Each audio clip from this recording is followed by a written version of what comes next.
Yo, what's up, my boys? Hope your day's going well, and I can't wait for this next wiffle ball season. Spring training is right around the corner, April, and I can't wait. So, yeah, this video is gonna go over the rules of 2022 and updates of 2022. Like and subscribe. Let's get into it.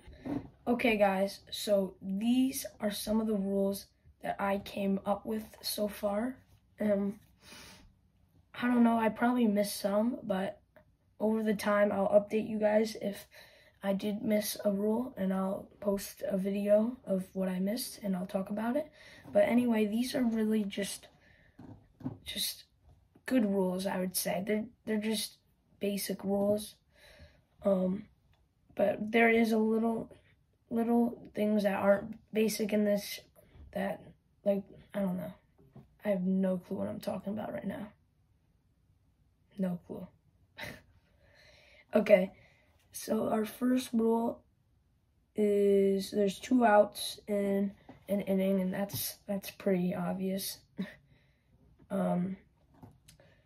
If the ball is stopped by the trees, look at the replay and determine the gain of the hit. So this rule has been a big one. Like, we've had arguments about this rule a lot, and I've always had to change what the rule was because of what if this happens, what if that happens. But this rule is going to stay like this.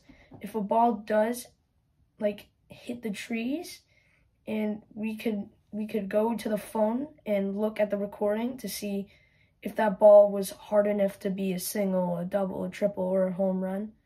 And we'll all determine that, and we'll try and make it fair. There's definitely going to be some arguments, but as long as everyone agrees at the end.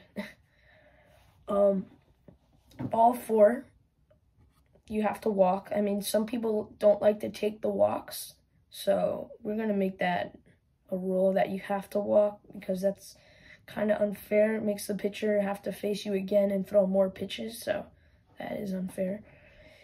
Yes, you could lead in this game, but I don't want, like, big leads. I kind of want just small leads.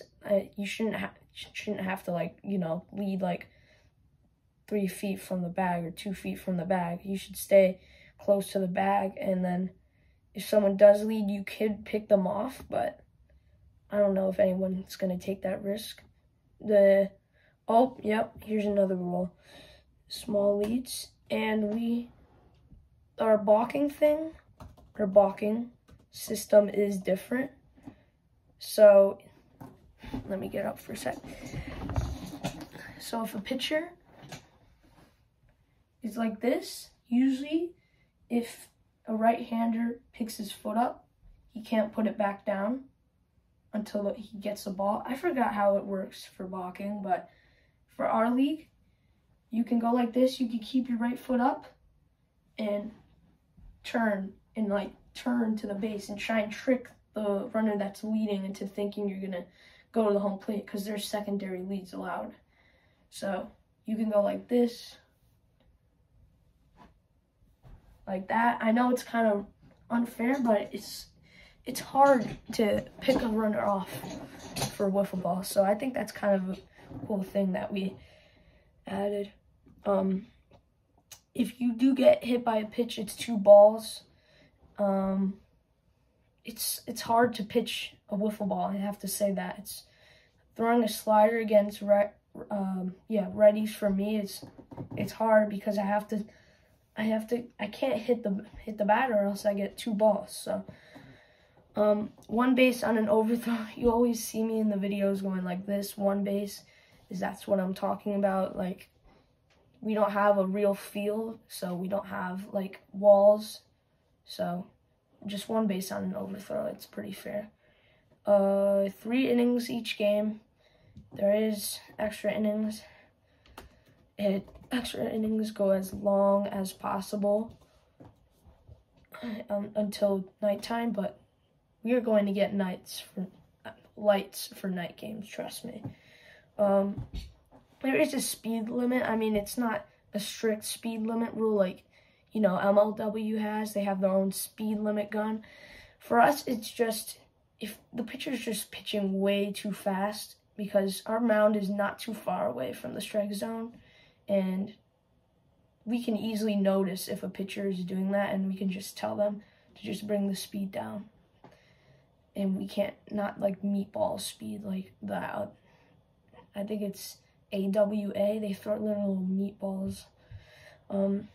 There's pegging for us. If you peg someone, it's automatically a dead ball. So let's say there's 2 men on base, and you throw the ball, like one's on second, one's on first. You throw the ball all the way over to first base and peg him. The runner on second can't advance to third. He has to stay at second. If someone's running, so if there's a man at third and they're running home, we don't have a catcher in wiffle ball. No one has a catcher, so the ball just has to go past home plate before the runner gets to home for them to be out. Ghost runners are clones of people on base.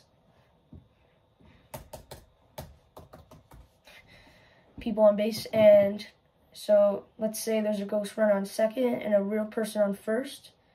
It's literally a replica of the person on first. So if there's like a ground ball to third and it's a force they have to run, you could tag third before the real runner from first gets to second. And that's how you know.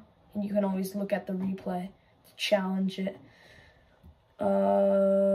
Bunting is allowed, I know. We did extend first base a little bit further from home because it is hard to do that, but I think it's kind of cool that we allow bunting because not a lot of leagues allow it, so definitely I like that rule. Right side homers vary if they're caught.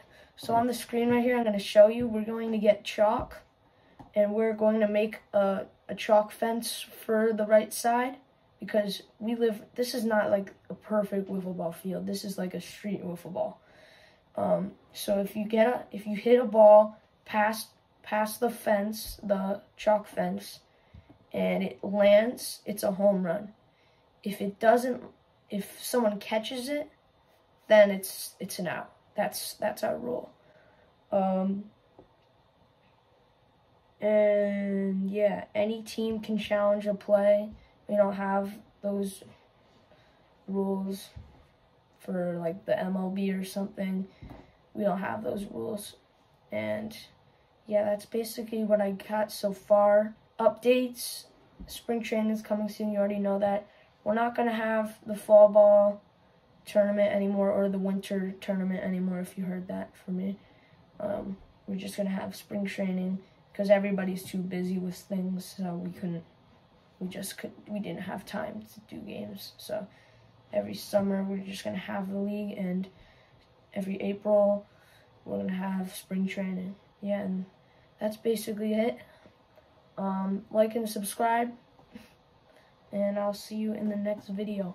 Bye-bye.